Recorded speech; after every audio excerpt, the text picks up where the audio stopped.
그럼 두 번째 연재로 넘어가도록 하겠습니다. 두 번째는 국제백신연구소의 송만기 박사님이 코로나19 백신의 효능과 안전성에 대해서 강의를 해주도록 하겠습니다. 예, 부탁드립니다. 네, 감사합니다. 네, 오늘 제가 발표할 내용은 효능 및 안전성인데, 지금 현재 백신과 관련해서 가장 이슈가 되고 있는 여러 가지 사항에 대해서 전반적으로 좀 설명을 드리도록 하겠습니다. 그래서 지금 현재 이게 글로벌에서 코로나 백신에 대한 개발 중인 임상 중인 백신들입니다. 보시면 아시겠지만 지금 메신저 RNA가 가장 먼저 개발이 돼서 진행이 되고 있지만, 프로테인 제조합 단백질 기반의 백신이 32%로 가장 많이 이제 현재 임상이 진행 중이고, 오늘 이제 이런 기반인 노바백스 백신이 좀 좋은 결과를 지금 보여줬습니다. 그리고 이제 바이럴 벡터드 백신 이런 것들이 지금 상당히 많이 개발이 진행 중이어서 지금 현재 지금 현재 사용 중인 백신 외에도 상당히 많은 백신들이, 좋은 백신들이 더 개발이 되고 있다는 말씀을 드리고 싶습니다. 그래서 이미 이제 앞에서 그 EUA를 얻은 백신들이 전 세계적으로 지금 접종이 되고 있는데요. 지금 앞에서도 말했듯이 이스라엘 같은 경우에 전 국민의 약 그 48%, 1차 접종은 31%, 2차 접종 16.5%까지 포함해서 이 정도 지금 접종이 이미 이루어져서 지금 실제 현장에서의 그 효과가 약 92% 정도로 지금 확인이 되고 있습니다. 그래서 이 파이저 백신이 상당히 지금 좋은 결과가 그 임상 시험뿐만 아니고 현장에서 직접 확인이 되고 있습니다. 그 외에 이제 미국이라든지 영국 등에서 영국에서 이제 좀 높은 비율로 지금 진행이 되고 있고, 미국은 현재 약 9% 정도, 9% 좀 안 되게 백신이 지금 접종이 진행이 되고 있습니다. 특히 유럽에서는 백신 확보를 미리 했지만 현재 약 2, 3% 정도에 머무를 정도로 상당히 접종이 진행이 제대로 되고 있지 않아서 지금 유럽 같은 경우도 지금 큰 문제를 가지고 있습니다. 하지만 현재 개발된 백신들이 접종이 되면서 어느 정도 이 효과가 상당히 좋다는 게 확인이 되면서 서로 이제 많은 접종을 하기 위한 지금 어느 정도 전쟁이라고 표현할 정도로 다툼이 또 벌어지기 시작한 상황입니다.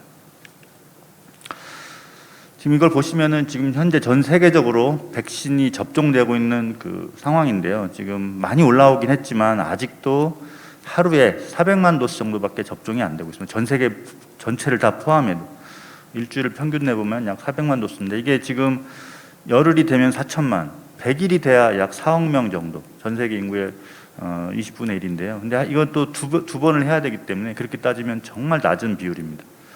앞으로도 3달이 지났을 때 이 정도 속도라면은 지금 2% 정도밖에 안 된다는 얘기이기 때문에요. 상당히 큰 문제가 될 수 있습니다. 그래서 이걸 앞당기기 위해서 생산 및 지금 공급, 특히 앞당기고 접종까지도 지금 크게 앞당기지 않으면 올해 안에 이거를 어떤 그 집단 면역을 얻겠다는 계획은 아마 숲으로 들어갈 수도 있습니다.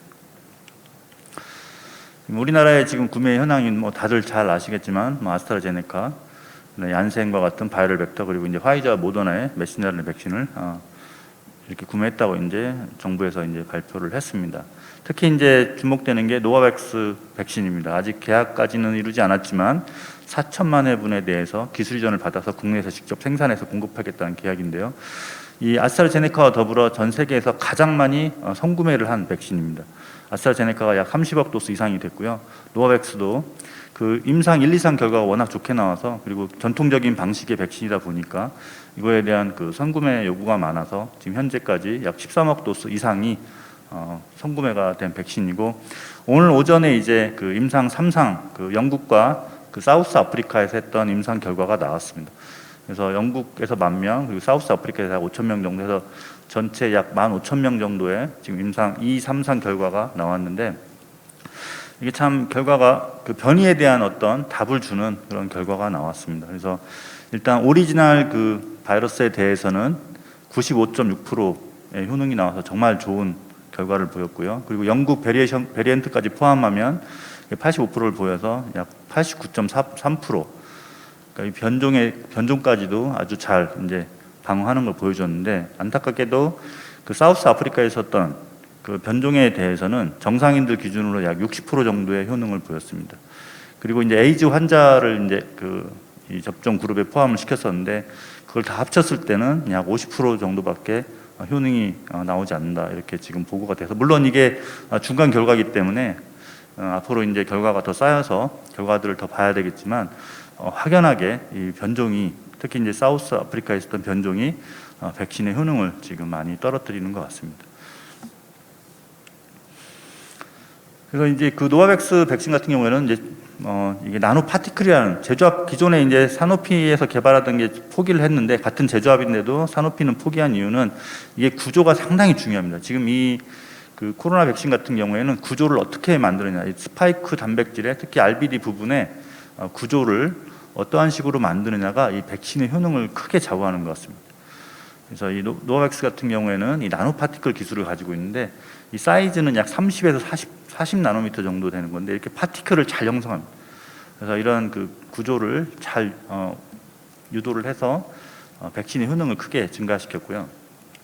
그래서 지금 또 하나 이제 세피에서 약 3,500억 이상 지금 집중적으로 투자를 해서 개발하고 있는 게 그 클로버 회사에서 가지고 있는 그 트라이메릭 테크놀로지입니다. 그 안타깝게 호주에서 개발 중이던 퀸즐랜드 대학교의 기술과 똑같은 건데, 그때 이제 HIV 그 진단을 흐트리는 것 때문에 지금 호주에서 임상이 포기됐는데, 거의 같은 기술입니다. 거의 같은 기술인데, 이것도 지금 임상 1상에서 엄청나게 좋은 결과를 얻었습니다. 중화항체 유도능이 거의 가장 최고 좋을 정도로 이 기술도 지금 이제 그 중화항체를 잘 유도해서 크게 이제 기대를 받고 지금 임상 3상을 지금 준비를 하고 있습니다. 에주번트로는 ASO3를 썼는데요. 그 에주버트 같은 경우에 지금 이번 코로나에서 제조합 단백질 백신 개발에서 아주 큰 역할들을 지금 하고 있습니다. 어떤 그 에주번트를 썼냐에 따라서 면역 반응을 컨트롤할 수 있어서, 면역 반응을 아주 높게 올리면서 동시에 그 안전성과 크게 연관이 있다고 알려진 그 TH 타입 1 면역 반응을 잘 유도하기 때문에 지금 새로운 이런 에주번트들이 이번 그 코로나 백신에도 아주 큰 기여들을 지금 많이 하고 있습니다.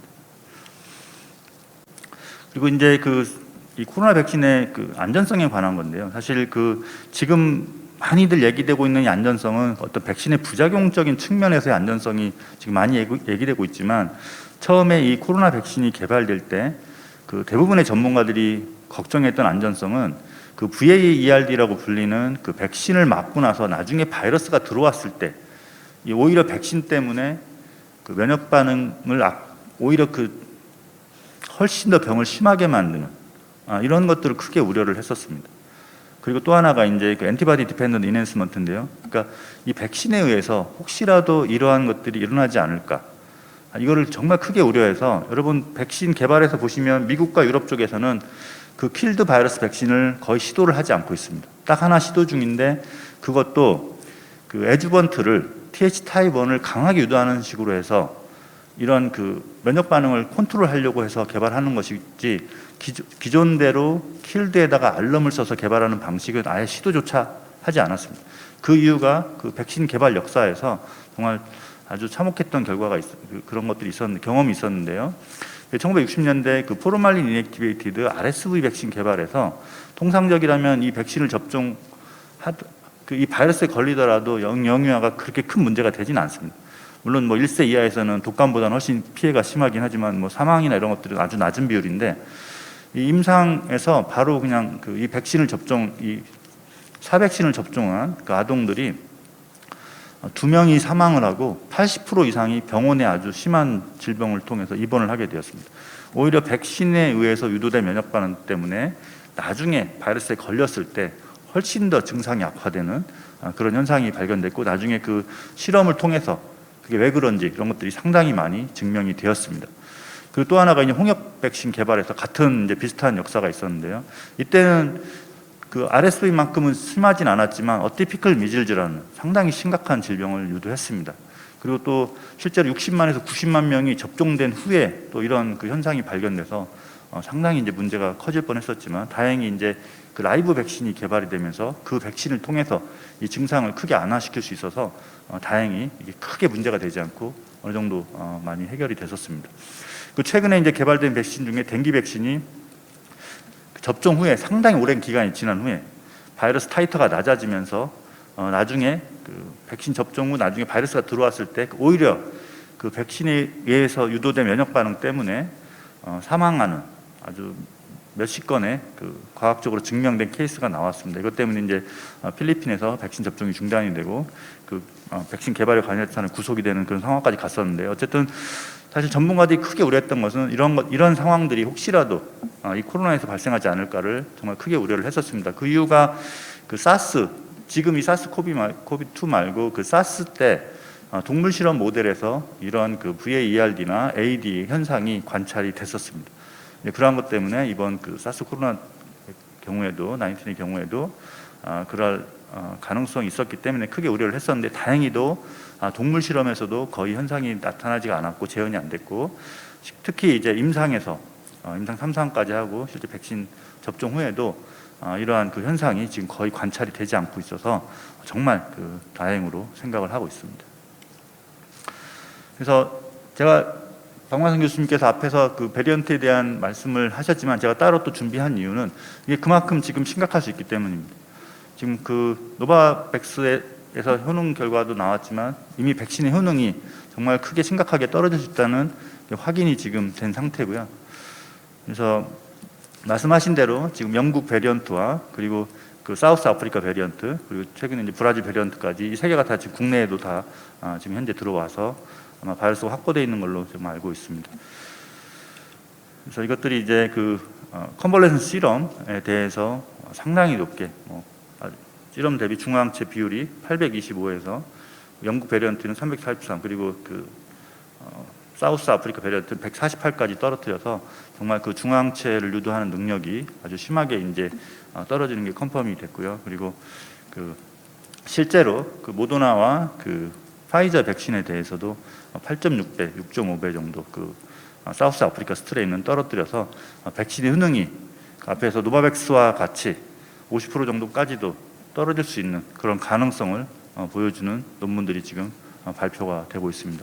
이 데이터는 상당히 많은 통계도 필요하고 검증을 해야 되기 때문에 사실 아직 확정된 건 아니지만, 지금 그 변종이 나오는 그 종류나 이런 속도를 봤을 때는 향후에도 이런 백신의 효능을 크게 약화시키는 그런 변종들이 나올 확률이 아주 높다고 보이고요. 그리고 계속적으로 이게 그 전 세계에 퍼져나갈 가능성이 지금 꽤 커 보입니다. 이런 거에 대한 대비가 지금 꼭 필요해서 제가 박만성 교수님 발표가 있음에도 불구하고 따로 또 준비를 해보았습니다. 그래서 제가 결론을 좀 내려보면요, 지금 개발된 백신이 초기에 개발할 때는 상당히 우려들이 많았습니다. 이게 효능이 크게 이제 보통 코로나 바이러스 같은 경우에 효능이 높지 않아서 그 동물 코로나라든지 휴먼 코로나에서 이 개발이 상당히 어렵습니다. 그래서 상당히 우려를 했지만 정말 다행히도 예상을 뛰어넘는 아주 높은 백신의 효능을 보여줬습니다. 지금 보통 70에서 약 95%까지 효능을 보여줬습니다. 허가 기준은 50%입니다. 전 세계 규제기관에서 만든 허가 기준 50%이지만 그거보다 훨씬 좋은 지금 효능을 보여주고 있고요. 그리고 정말 다행히도 크게 우려했던 그 VAERD나 AD는 현재까지 관찰은 되고 있지 않습니다. 정말 다행입니다. 하지만 이러한 것들은 장기적으로도 나타날 수 있기 때문에 지속적인 지금 관찰은 필요한 상황이라고 말씀드릴 수 있습니다. 그 또 하나 이제 지금 가장 우려되는 게, 지금 영국과 지금 EU에서 지금 거의 백신 전쟁이 났다 표현할 정도로 지금 서로 이제 백신을 확보하기 위해서 지금 엄청나게 지금 노력들을 하고 있고, 그게 다툼으로 지금 나타나고 있습니다. 그래서 이런 것들에 대해서 대량 생산의 지금 공급이 지금 크게 이제 좀 더 신경을 써야 되는 상황이 됐고요. 왜냐하면 기존에 개발하던 백신이 지금 실패한 것도 나오고 이러면서 예상했던 그 도수가 지금 제대로 공급이 되고 있지 않습니다. 그래서 이런 것들을 해결하는데 국제적인 노력이 필요하고, 그래서 이런 국제적인 어떤 경쟁 심화에서 또 하나 정말 맞아야 될 사람들, 나이 든 사람이나 의료진들이 세계 각국에 있는 그런 분들이 다 맞아야 되는데, 그게 어느 국가로 쏠리면서 지금 그런 부분에서도 접종이 지금 안 되는 그런 상황이 지금 계속 이어지고 있습니다. 어떻게 하면 이제 그런 문제들을 해결할 것인지에 대한 국제적인 공동의 노력이 있어야 될 것 같고요. 이제 가장 큰 문제가 계속 말씀한 대로 이런 그 변이주 출현에 따른 백신 개발 전략이라든지 백신 접종 전략 같은 거를 다시 짜야 되는 게 아닌가, 지금 이런 우려가 지금 되고 있습니다. 네, 제 발표할 내용은 여기까지입니다. 감사합니다. 예, 감사합니다. 송만기 박사님이 오늘 오전까지의 그 백신 효능 발표된 것까지 업데이트를 잘 해주셨고요. 특히 부작용이라든가 안전성 면에서 염려됐던 그런 것들을 잘 정리해 주셨습니다. 그리고 이러한 것들이 전 세계적인 전 세계적으로 평등하게 보급이 되어야 되는데 이제 그렇지 못한 점 이런 것까지 잘 정리를 해주셨습니다.